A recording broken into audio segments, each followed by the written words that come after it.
20 টাকা, 100 টাকা, 500 ও 1000 টাকার নোটের ডিজাইন পরিবর্তনের সিদ্ধান্ত নিয়েছে সরকার। তাই বাংলাদেশ ব্যাংককে নতুন করে নোটের নকশা করার প্রস্তাব দেওয়া হয়েছে। নতুন ওই নোটে থাকবে না বঙ্গবন্ধু শেখ মুজিবুর রহমানের ছবি। প্রাথমিকভাবে 4টি নোটের ডিজাইন পরিবর্তন করা হবে। পরে ধাপে ধাপে সব ধরনের ব্যাংক নোটের ডিজাইন পরিবর্তন করা হবে।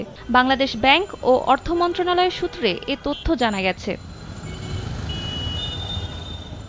এরই অংশ হিসেবে নতুন নোটের জন্য নির্দিষ্ট নকশার প্রস্তাব পাঠাতে বাংলাদেশ ব্যাংককে চিঠি দিয়েছে অর্থ মন্ত্রণালয়। গত 29 সেপ্টেম্বর অর্থ বিভাগের ট্রেজারি ও ঋণ ব্যবস্থাপনা অনুবিভাগের উপসচিব এলিস শর্মিন স্বাক্ষরিত চিঠিটি পাঠানো হয়। সেলফিনের মাধ্যমে বিদ্যুৎ, পানি, গ্যাস সহ যে কোনো ইউটিলিটি বিল দেওয়া যায় নির্ঝঞ্ঝাটে। সেলফিন, আগামীর ব্যাংকিং। বর্তমানে বাংলাদেশের 1, 2, 5, 10, 20, 50, 100, 500 ও 1000 টাকার 10টি কাগজে নোট প্রচলন আছে। এর মধ্যে 2 টাকা থেকে শুরু করে 1000 টাকা পর্যন্ত সব কাগজে নোটে শেখ মুজিবুর রহমানের ছবি আছে। কোনো কোনো নোটের দুপাশে শেখ মুজিবুরের ছবি রয়েছে। এছাড়া ধাতব মুদ্রাগুলোও তার ছবি আছে।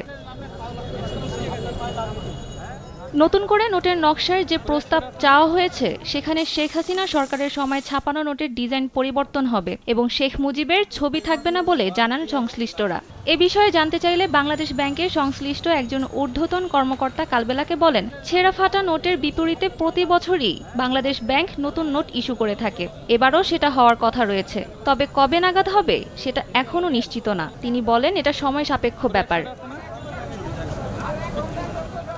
নকশা পরিবর্তনের বিষয়ে জানতে চাইলে তিনি বলেন, এখনও বিষয়টি সম্পর্কে নিশ্চিত না, তবে নতুন নোট ইস্যু হলে নকশা পরিবর্তন হতে পারে। আবার বর্তমান গভর্নর আহসান এইচ মনসুরের স্বাক্ষরও যুক্ত হতে পারে। এটা নিয়মিত কাজেরই অংশ।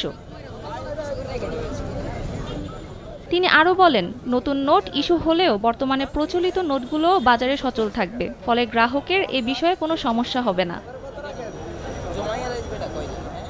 সানজিদা ইসলাম, কালবেলা।